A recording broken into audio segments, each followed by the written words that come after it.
Malgré qu'il fût le premier des 8 dragons de Tsubasa, il était considéré comme étant le Ryu, deuxième du nom, après Ryuki. Ryume, le dragon omniscient, le dragon capable de voir l'avenir. Laissez-moi vous conter l'une de ces histoires.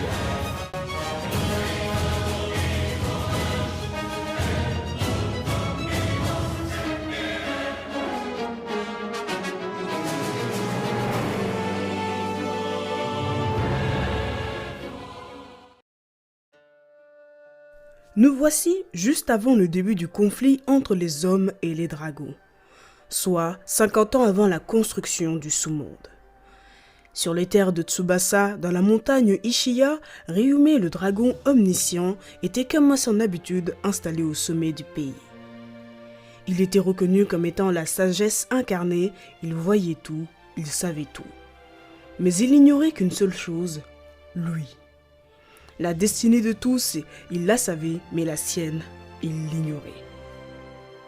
Cela faisait 3 petites heures que Ryume était perché sur le sommet d'Ishiya. Mais le dragon avait eu une vision. Malheureusement, elle était très floue, il n'en tenait donc pas rigueur. 3 heures plus tard, voilà maintenant 6 heures qu'il était resté sur son sommet. C'était son rituel à lui. Chaque jour à l'aube, Ryume partait de son domaine pour se rendre au sommet d'Ishiya. Il gravissait la montagne sans user de ses ailes. Arrivé au sommet, il s'installait et restait planté comme un i pendant 6 heures. C'était ici, à Ishiya, qu'il avait l'esprit le plus clair pour percevoir ses prémonitions. Cela faisait des centaines d'années que Ryume effectuait son rituel. Il était rare qu'il ait des visions floues. Lorsque cela arrivait, il n'y faisait pas attention. Mais aujourd'hui, il avait un mauvais pressentiment. Il décida de redescendre la montagne et de rendre visite à Ryutatsu, le dragon des mers. Tous deux étaient de bons amis et Ryutatsu était souvent de bons conseils.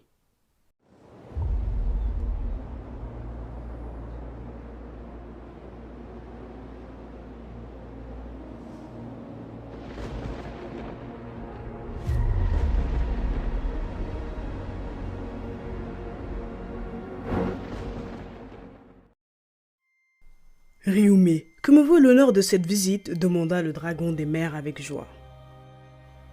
Ah, mon cher ami, tu te doutes bien que ceci n'est pas une visite de courtoisie, répondit Ryume. Oui, tu as l'air préoccupé, que t'arrive-t-il? Le dragon omniscient répondit d'un ton grave.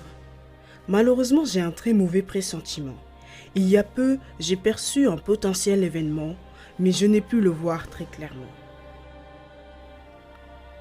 C'est rare venant de toi. Qu'as-tu vu? Questionna Ryutatsu. Une lance, une silhouette, je ne sais point.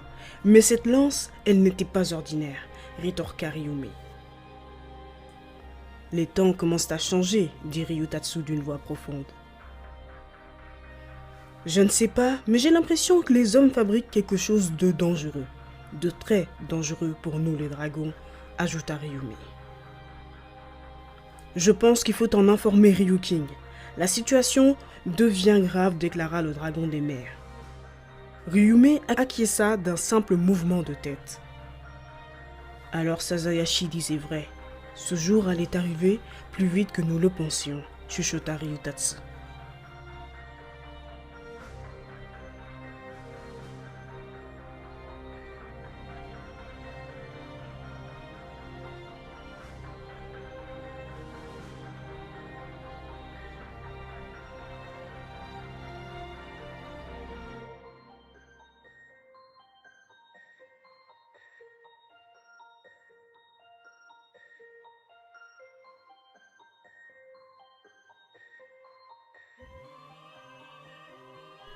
Ryutatsu et Ryume arrivèrent chez Ryuking.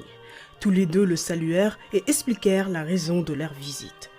Après avoir expliqué la vision qu'il avait perçue, Ryuking dit à Ryume qu'ils allaient retourner tous les deux au sommet de la montagne pour tenter de faire revenir cette prémonition afin de la voir plus clairement.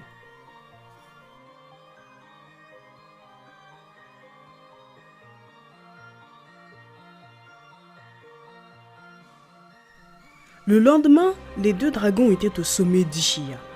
Ils fusionnèrent leurs âmes afin d'augmenter le pouvoir de prémonition du dragon omniscient.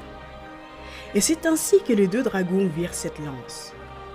Elle était d'une dorure fascinante, aux reflets rougeoyants, une telle beauté qui pourtant était remplie de malveillance. C'était une arme vicieuse et mauvaise qui vous glaçait le sang rien qu'avec un simple toucher. Cette lance allait bouleverser l'avenir de tout Tsubasa.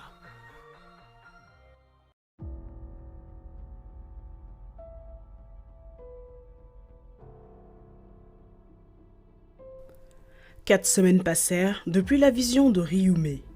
Les 8 dragons de Tsubasa, mais également les autres, se préparaient pour les hostilités.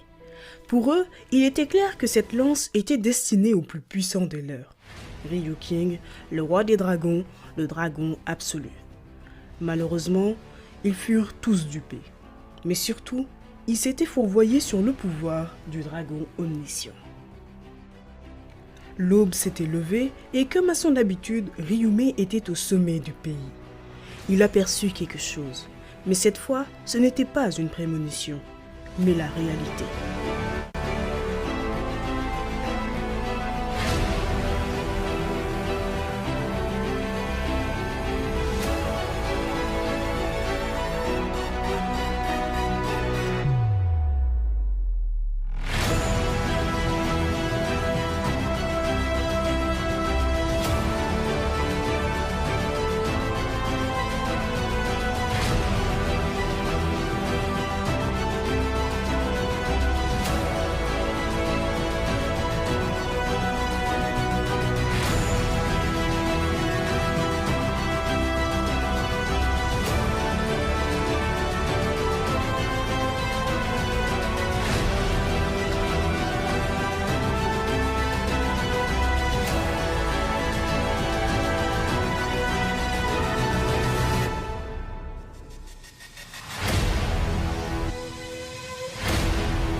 Le dragon omniscient fut sans le savoir la cible de sa propre prémonition.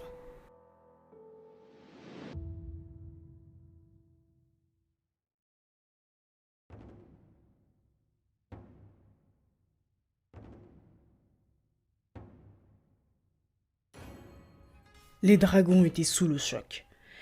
Ils comprirent une chose, ils sont devenus les proies des humains. Mais Ryuking prit la parole. Cette fois, les hommes ont été plus intelligents que nous. Ils ont supprimé l'élément qui nous permettait de tout voir. Mais nous avons fait une erreur. Le pouvoir de prémonition de Ryume. En effet, Ryume ainsi que les 7 autres dragons savaient qu'ils ne pouvaient voir son avenir. D'ailleurs, jamais le Ryu deuxième du nom ne s'était vu d'une quelconque manière ou dans une quelconque situation dans ses prémonitions. Ryuking en conclua donc que son pouvoir se limitait à voir l'avenir, la destinée des autres. Mais il oublia une seule chose, la prophétie. Ryuking continua d'un ton grave. La prophétie. Il y avait une prophétie qui disait ceci. Le pouvoir mystique, tous les 1000 ans il s'éveille aux premières lueurs.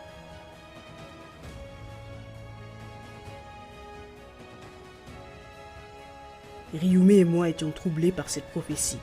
On ne savait d'où elle venait, de quoi parlait-elle réellement. Mais je viens de comprendre à l'instant ce dont la prophétie parlait. Tous les 1000 ans, un pouvoir mystique d'une grande puissance s'active et permet à Ryume de voir sa destinée. Une fois tous les 1000 ans, il est capable de se voir. Et il y a quelques semaines, il a eu 1000 ans et la prophétie s'est donc réalisée. Ryutatsu prit la parole. Malgré notre malheur, nous avons eu une chance. La lance n'a pas tué Ryume, mais elle lui a volé ses pouvoirs.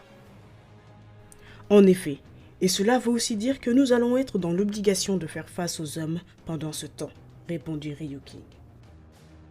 Ces êtres perfides, si on pouvait tous les éliminer, nous serions libres comme l'air à tout jamais, rétorqua Ryushi.